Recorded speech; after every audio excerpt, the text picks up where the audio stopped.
Et les gens pensent que le démon possède plus, alors que le démon tente beaucoup plus qu'il ne possède. La plus grande arme redoutable du démon, ce n'est pas la possession, c'est la tentation. Donc il faut commencer par là. Alors la tentation, c'est une sollicitation au mal. Sollicitation au mal qui nous pousse à enfreindre une loi morale ou une loi religieuse. Par exemple, dans le Décalogue, les 10 commandements, Dieu dit que tu sanctifieras le jour du Seigneur. Mais beaucoup sont tentés de ne pas aller à la messe le dimanche. Le Seigneur dit par exemple que tu ne voleras pas, mais beaucoup sont tentés à voler. On peut voler le particulier, comme on peut voler aussi toute une nation ou tout un peuple. Ça peut arriver. Le Seigneur dit par exemple, tu ne commettras pas d'adultère. Nous sommes nombreux à tomber dans ce péché. Vous voyez que donc c'est cette tentation de vouloir enfreindre une loi morale. Donc nous sommes tous tentés, tout le monde est tenté. Et nous savons que quelque chose n'est pas bien, parce qu'il y a en nous ce que les théologiens, les moralistes appellent la synergie. La synergie, c'est pas la synergie, mais il y a une loi en nous, en chaque homme qui naît connaît la loi. Même si on n'a pas lu la Bible, à moins qu'on soit un psychopathe. Vous voyez? Donc chacun sait que où est le bien, où est le mal. Oui. Mais comme dit Saint Paul, le bien que je veux faire, je ne le fais pas. Et le mal que je ne veux pas faire, je le fais. Il y a comme une voix intérieure qui dit, tu peux le faire, hein, de toute façon tout le monde le fait. Tu ne seras pas le premier, tout le monde vole, mais toi aussi tu peux voler. Donc il y a parfois cette dualité, l'homme est comme divisé. Il y a comme une voix intérieure. On est parfois en colère, on veut dire une mauvaise phrase à l'autre, mais il y aura aussi une voix qui va vous dire de ne pas le faire. Un peu comme dans Tintin et Milou, on voit son chien Milou avoir 2 Milou. Il y a un Milou démon qui lui parle, qui lui suggère à faire le mal. Il y a un Milou bon qui lui dit, il ne faut pas faire le mal, il faut faire ceci. Donc nous sommes divisés au-dedans de nous-mêmes. La tentation n'est pas mauvaise en soi. Être tenté n'est pas mauvais en soi, sinon Jésus aurait péché, puisqu'il fut tenté. Donc la tentation n'est pas mauvaise en soi. Ce n'est pas le fait d'être tenté qui nous rendrait mauvais ou pécheurs, puisque la tentation n'est pas un péché. C'est lorsque on cède au mal, en ce moment-là, on est dans le péché. Alors nous sommes tentés sur ce qu'on appelle la triple concupiscence. La triple concupiscence, c'est ce qu'on appelle les types de convoitise qui habitent en l'homme, puisque je dis que l'homme est divisé. Le bien que je veux faire, je ne le fais pas, et le mal que je ne veux pas faire, je le fais. Et c'est Saint Jean qui parlera de cette triple concupiscence. C'est 1 Jean chapitre 2, le verset 16, que j'ai ramené ici sur le plateau. Car tout ce qui est dans le monde, la convoitise de la chair, la convoitise des yeux et l'orgueil de la richesse vient non pas du Père, mais du monde. Saint Jean parle donc de la triple concupiscence. La première, dans la convoitise de la chair, ce sont les désirs mauvais qui sont dans notre nature humaine. Nous avons en nous des désirs qui nous poussent à faire le mal, qui nous poussent à aimer le plaisir. Le plaisir en soi n'est pas mauvais. Ce n'est pas mauvais de manger. Ce n'est pas mauvais de boire. Ce n'est pas mauvais d'aller à la fête. Souvent, les gens sont parfois scandalisés quand ils voient un prêtre prendre une bière. Ce n'est pas mauvais. Boire une bière avec des amis, mais c'est quelque chose de bien. Jésus lui-même à Cana a apporté du vin qui était alcoolisé. Bien que les gens disent, oui, le vin de Cana n'était pas alcoolisé. Mais le vin, ce n'est plus alcool, ce n'est plus du vin. Donc, vous voyez que ce n'est pas mauvais quand on partage une bière. Ce qui devient mauvais, c'est quand je bois pour noyer mes soucis. Est-ce que c'est là la solution? Donc, vous voyez qu'on peut aller dans des excès. Donc, l'acte sexuel en lui-même n'est pas mauvais. Et Dieu vit que cela était bon.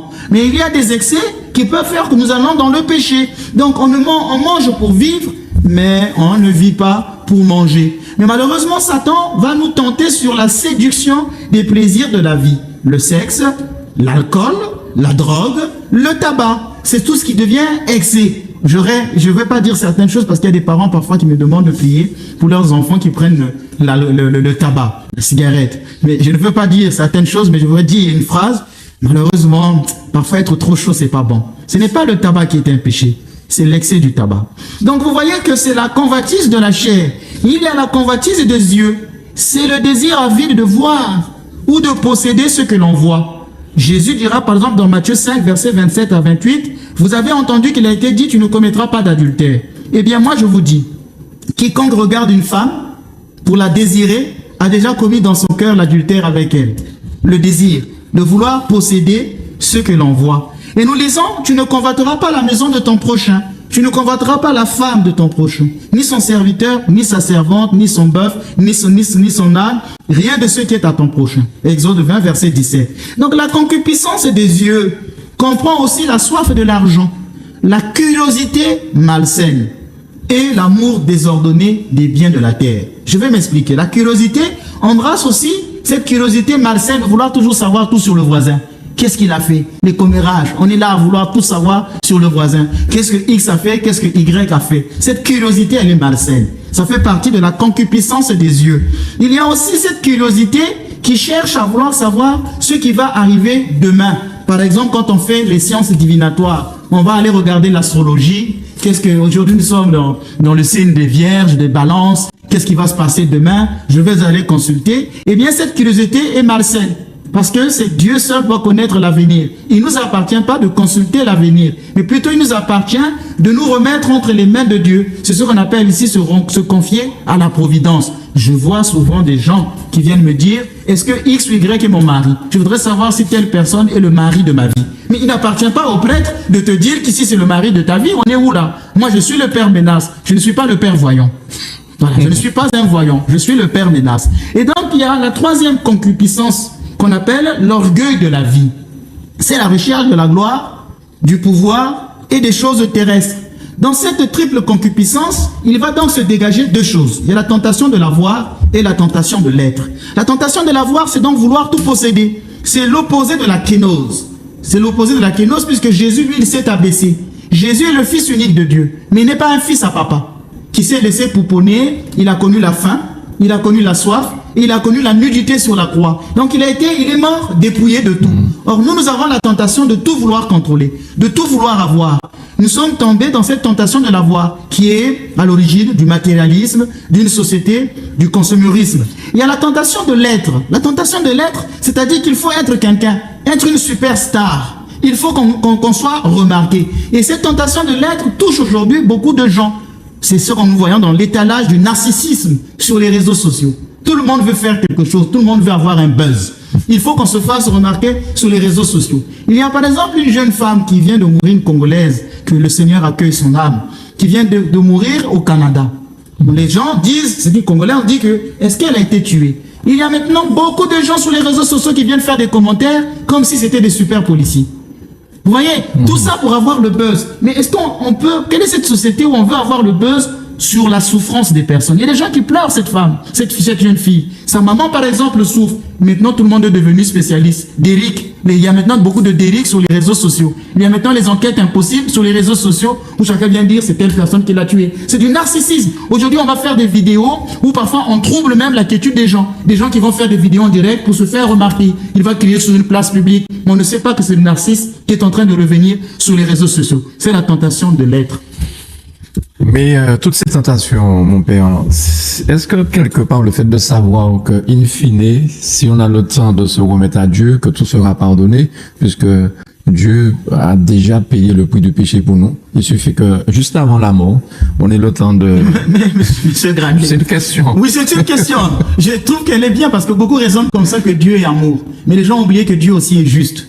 Vous pensez qu'aujourd'hui, Marie, Mère Teresa, devra rentrer au ciel avec Hitler?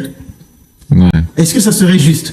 Est-ce que vous pensez qu'il y a des gens qui se sont sacrifiés sur la terre à suivre Dieu? Devront-ils hériter du paradis avec des gens qui passaient leur temps à prendre de l'alcool, à prendre de la drogue? Ça serait aussi injuste. Dieu est amour, mais Dieu aussi est juste.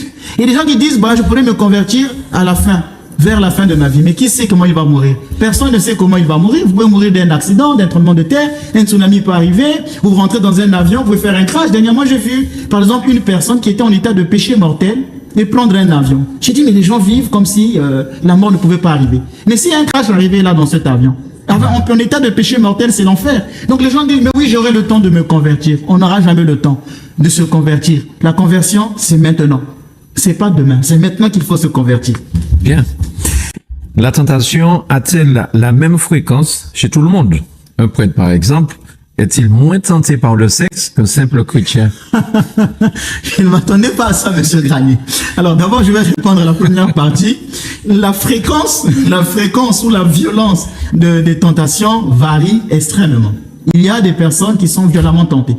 Il y en a d'autres qui ne le sont que rarement. Par exemple, les moines qui sont dans les monastères sont moins tentés par le sexe qu'un prêtre qui est dans la vie mondaine. Tous les jours, il est exposé à ça. Donc vous voyez que ça, il y a des gens qui sont moins tentés, il y en a d'autres qui le sont violemment. Alors, il y a des causes qui expliquent cette diversité. Moi, j'en ai noté 3. Il y a tout d'abord le tempérament et le caractère de chaque personne. Nous n'avons pas le même tempérament. Nous n'avons pas le même caractère. Par exemple, ça fait 2 ans que je vous fréquente, Monsieur Grani, je ne vous jette pas des fleurs, en tout cas non. Dans les 2 ans que je vous fréquente, je remarque que vous êtes un homme doux et paisible. Merci. Pourtant, je sais que vous endurez beaucoup de choses. Mais depuis que je viens à Zouk TV, je ne vous ai jamais vu colérique. Même quand vous voyez que les choses vous dérangent, j'ai trouvé que vous êtes un homme doux et paisible. C'est pour dire, mais par contre, le père Menace, si vous le côtoyez au quotidien, il est toujours volcanique. Donc vous voyez que ça dépend du tempérament et du caractère. Il y a des personnes qui sont faibles de volonté. Vous pouvez lui demander, par exemple, je connais que ce qu'on appelle, entre guillemets, je n'aime pas cette expression, je n'aime pas ça. Entre guillemets, souvent certaines femmes qui sont taxées de femmes faciles. Je n'aime pas cette expression. Mais parfois, il faut se demander, mais pourquoi une telle personne a cette manière, a cette facilité de discuter avec des hommes ou cette facilité de coucher avec des hommes? C'est parfois au niveau de la volonté. Cette personne, parfois, a une faible volonté. Donc, comme je disais que les tempéraments colériques sont plus enclins à la colère que les tempéraments flegmatiques. Les flegmatiques, ce sont des gens gentils et tranquilles qui ne perdent jamais leur sang-froid et ne se mettent jamais en colère. Donc, vous voyez qu'au niveau des tempéraments, on n'a pas tous le même tempérament. Il y a aussi l'éducation ou le milieu de vie. Quand je parle de milieu de vie, c'est ce qu'on appelle les structures du péché. Je vais m'expliquer. Il y a des âmes élevées dans la crainte et dans l'amour de Dieu.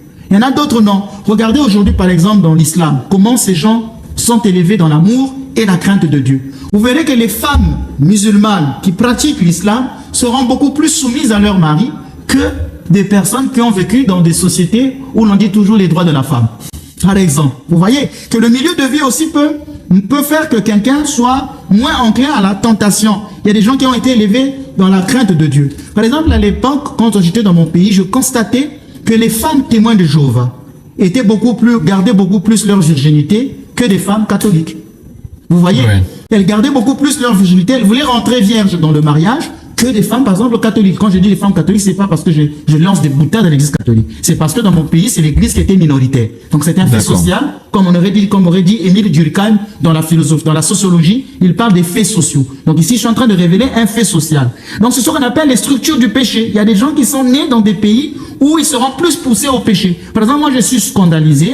Ici en Martinique, je vois que beaucoup de femmes peuvent se promener avec ce que vous appelez un short, une culotte, je ne sais pas. Vous voyez, on peut voir une bonne partie de... Et je vois même qu'il y a des gens qui peuvent aller dans des bureaux en sandales, avec un short. Alors que dans mon pays, il est interdit d'entrer dans un bureau en short et en sandales. Il faut toujours être bien habillé. C'est pourquoi vous m'appelez toujours sapeur. Donc vous voyez que c'est lié aussi à la société, le milieu de vie, l'éducation qu'on a reçue. Et encore, dernière chose aussi, il faut aussi tenir compte des desseins providentiels de Dieu. Quand Dieu veut qu'une âme soit sainte, il va beaucoup l'exposer à la tentation. Parfois, c'est pour son élévation spirituelle. C'est pourquoi les saints ont rencontré beaucoup de difficultés. Mais pourquoi telle personne est toujours persécutée? Pourquoi telle personne est toujours à l'attaque des hommes? Pourquoi on dit tant de mensonges sur cette personne, tant de calomnies? Parfois, c'est le dessein providentiel de Dieu. Donc voilà un peu les 3 grandes choses sur la tentation. Maintenant, revenons. Un prêtre est-il moins tenté par le sexe qu'un simple chrétien? Alors, il y a un sociologue en Italie qui est le berceau du catholicisme. Un sociologue qu'on appelle Marco Marzano. C'est un professeur de sociologie. Il a écrit un livre qu'on appelle La caste des chastes, la casta dei casti. Dans ce livre, il dit, alors là, ça va scandaliser, ce ne sont pas mes propos. Il dit que 10% des prêtres respecteraient le vœu de chasteté. C'est que pour lui, il dit que les autres sont actifs, la plupart des prêtres sont actifs sexuellement. Donc, si vous avez 100 prêtres, 90 sont actifs sexuellement. Il va dire, il le serait majoritairement dans la sphère homosexuelle ou de la pédophilie. C'est ce qu'il dit. Il dit que parmi les prêtres qu'il a rencontrés, nombreux ont des comportements sexuels compulsifs avec des partenaires multiples, avec des permanents ou occasionnels, il va même dire ou à paiement. La plupart des prêtres qu'il a rencontrés. Et il dit quelle est l'origine de ce mal. Il dit que la soumission à la chasteté ou au célibat génère un rapport altéré au sexe et à l'affectivité, qui dans certains cas accentue ou produit les pathologies à l'origine des abus, comme par exemple la pédophilie. Ça, c'est lui qui le dit. En les obligeant à renoncer à la sexualité, à la vie de couple, l'Église conduit la plupart des prêtres à mener systématiquement une double vie.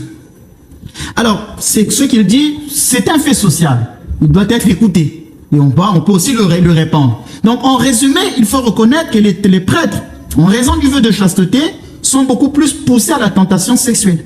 Donc là, la réponse, elle est donnée. Et nous, dans l'église orthodoxe, on avait compris cela. C'est pourquoi on autorise les prêtres à se marier. Mais là, il y a aussi une idée un peu augustinienne. On ne se marie pas que pour le sexe. On se marie par amour. Et cette phrase de Saint Paul, elle résume tout, non?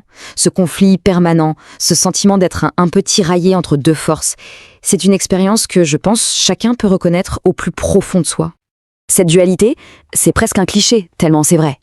La source la compare à une image qu'on a tous en tête, vous savez, un peu comme dans les aventures de Tintin avec Milou, le petit diable sur une épaule qui murmure une bêtise et le petit ange sur l'autre qui essaie de nous raisonner. C'est bien la preuve qu'on est tous, au fond, un peu divisés. Allez, première partie, la tentation, un combat universel. Parce que oui, cette lutte intérieure, elle a un nom, et dans la tradition théologique, elle a même une structure bien définie. C'est justement cette structure qu'on va commencer à explorer pour mieux comprendre ce qui se joue en nous. Alors, voilà la définition. La tentation, c'est une sollicitation au mal. Le mot qui est vraiment important ici, c'est sollicitation. Ce n'est qu'une suggestion, une proposition qui nous est faite. Ce n'est pas encore l'action elle-même. Et ça nous amène à une distinction qui est absolument cruciale. Être tenté, ce n'est pas la même chose que pécher. La source nous rappelle que Jésus lui-même a été tenté. Le péché, c'est le moment où on dit oui, où on cède à la suggestion. La tentation, c'est donc l'épreuve, mais ce n'est pas encore la faute. Deuxième partie, les 3 désirs. Bon, alors, comment fonctionnent ces fameuses suggestions ? D'où est-ce qu'elles viennent ?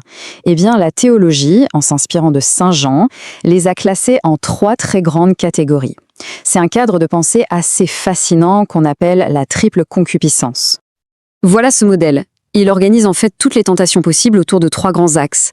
La chair, les yeux et l'orgueil. Alors, explorons un peu ce qui se cache derrière chacun de ces termes. D'abord, la convoitise de la chair. Attention, ici le plaisir en lui-même n'est pas le problème. Manger, boire, ce sont des choses bonnes et même nécessaires.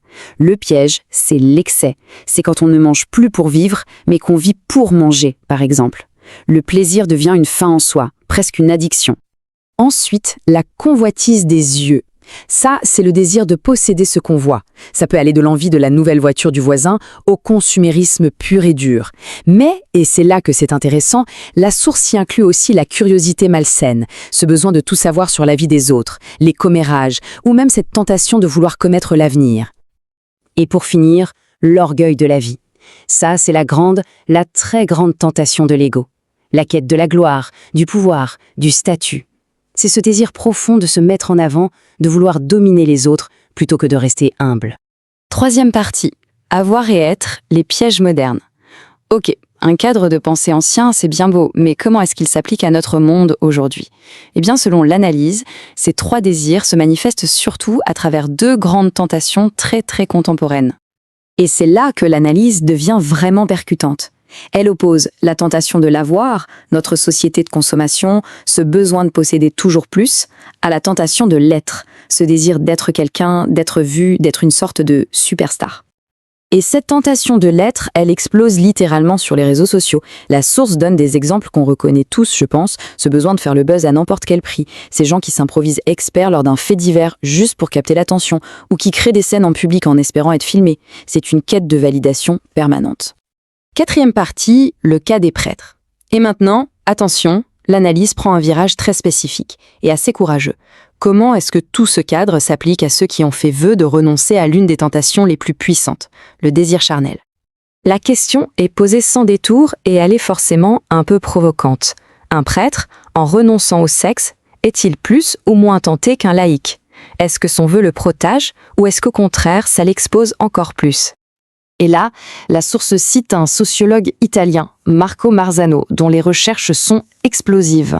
Selon lui, à peine 10% des prêtres respecteraient leur vœu de chasteté, ce qui voudrait dire que 90% seraient sexuellement actifs. C'est un chiffre choc évidemment qui demande à être nuancé.